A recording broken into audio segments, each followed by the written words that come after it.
Deputy CM से पूर्व deputy CM होते ही दुष्यंत चौटाला के प्रति हरियाणा की जनता का नजरिया बदल गया है। सबसे बड़ी बात यह है कि दुष्यंत चौटाला के खुद के हलके उचाना में भी लोगों ने दुष्यंत चौटाला को असली तस्वीर दिखाने का काम कर दिया है।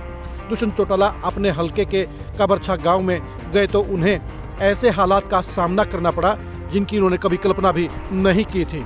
दुष्यंत चौटाला जहां डिप्टी सीएम के तौर के 1 महीना पहले छात्र गांव में गए थे तो उनके साथ में लोगों की ठीक ठाक संख्या थी। घरों के अंदर भी ठीक ठाक संख्या में लोग उनसे मिले थे।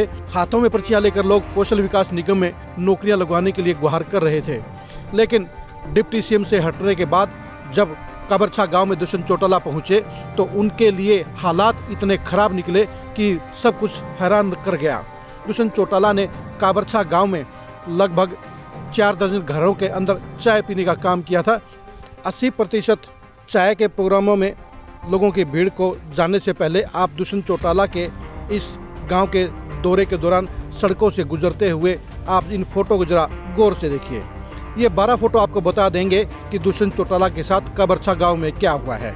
दुष्यंत चौटाला के लिए इससे ज़्यादा खराब हालात नहीं हो सकते कि चाय के एक प्रोग्राम के दौरान एक घर में उन्हें महज एक आदमी मिला और वो भी हाथ में पर्ची लिए हुए था। 80% घरों में दुष्यंत चौटाला को 5 से भी कम लोग मिले। ये वही दुष्यंत चौटाला हैं जिनके आगमन पर चाय के प्रोग्रामों के अंदर लोगों की भारी भीड़ उमड़ती थी और घर खचाखच भरे होते थे और सुरक्षा कर्मियों को और दुष्यंत चौटाला के स्टाफ को बाहरी लोगों को घर के अंदर घुसने के लिए रोकने के लिए मशक्कत करनी पड़ी थी। लेकिन दुष्यंत चौटाला के लिए 80% घरों में इस बार लोगों का वीराना रहा। लोगों की संख्या बेहद कम रही और यही वजह रही कि दुष्यंत चौटाला के चेहरे पर परेशानी के भाव आते जाते रहे।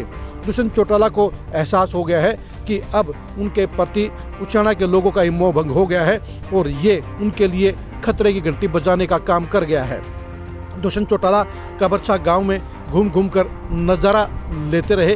वो लोगों को पढ़ने की कोशिश करते रहे, लेकिन लोगों की बेहद कम संख्या ने बता दिया है कि दुष्यंत चौटाला के लिए हालात उचाना हलके में भी आसान नहीं हैं। आपको ये भी बता दें, काबरछा गांव में दुष्यंत चौटाला को 2019 के विधानसभा चुनाव में लगभग 2200 वोट मिले थे और उन्होंने प्रेमलता को 1200 वोटों से पराजित करने का काम किया था। लेकिन जब हमने काबरछा गांव के लोगों से इस बार के हालात के बारे में पूछा तो ये सामने फिगर आया कि दुष्यंत चौटाला इस बार काबरछा गांव से 400 वोटों से ज़्यादा नहीं ले पाएंगे। यानी दुष्यंत चौटाला के वोटों में लगभग 70% की कमी आ गई है, जो दुष्यंत चौटाला के गणित को गड़बड़ाने का काम करेगी, जो दुष्यंत चौटाला की चुनावी संभावनाओं को खराब करने का काम करेगी और उनको हार का शिकार बनाने का काम करेगी। दुष्यंत चौटाला अपने हलके के अलावा नारनौंद हलके में भी जायजा लेने के लिए पहुंचे। उन्होंने आधा दर्जन गांव के अंदर प्रोग्रामों में हिस्सा लिया, लेकिन वहां भी लोगों की वो हाजिरी नहीं थी जिसकी वो उम्मीद करते थे। नारनौंद हलका दुष्यंत चौटाला का सबसे मजबूत हलका था, क्योंकि यही वो हलका था जिसने 2019 के लोकसभा चुनाव में दुष्यंत चौटाला को लीड देने का काम किया था। लेकिन इस बार वहाँ हालात खराब है। लेकिन सबसे बड़ी बात यही है कि खुद उचाना में ही दुष्यंत चौटाला के लिए परेशानियां बढ़ गई हैं और दुष्यंत चौटाला के लिए हालात वहाँ पर मुश्किल नज़र आ रहे हैं।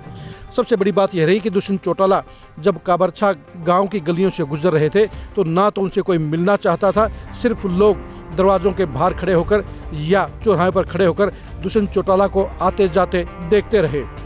कहाँ तो दुष्यंत चौटाला का सम्मान करने के लिए, दुष्यंत चौटाला से हाथ मिलाने के लिए लोगों की भारी भीड़ हर गांव में उमड़ती थी, और वहीं इस बार दुष्यंत चौटाला भारी भीड़ के बदौलत ही गलियों में घूम रहे थे। आपको यह भी बता दें कि दुष्यंत चौटाला के साथ में लगभग 30 गाड़ियों का काफिला चल रहा था और उसमें अगर आप 2-2 आदमी भी लगाएंगे तो उसके हिसाब से लगभग 60 से 70 आदमी बाहर से उनके साथ में चल रहे थे। और ये फ़ोटो भी आपको बता रहे होंगे कि दुष्यंत चौटाला के साथ में महज 20 से 30 आदमी चल रहे हैं, यानी बाहर से आए 50-60 लोगों में से भी आधे लोग इधर उधर खिसक गए थे। काबरछा गांव का ये माहौल बता गया है कि दुष्यंत चौटाला को उचाना में 2019 के चुनाव में हार का सामना करना पड़ सकता है, यानी उनकी लुटिया डूब सकती है। उचाना हल्के के सियासी समीकरणों को समझने के लिए आप खरी खरी न्यूज़ के साथ जुड़े रहिए। उचाना हल्के में दुष्यंत चौटाला के अंजाम को जानने के लिए भी आप खरी खरी न्यूज़ के साथ बने रहिए। उचाना हल्के में सियासी घमासान के परिणाम को जानने के लिए भी आप खरी खरी न्यूज़ के साथ बने रहिए। आप हमारे फेसबुक पेज को फॉलो कीजिए, आप हमारे यूट्यूब चैनल को सब्सक्राइब कीजिए। नमस्कार।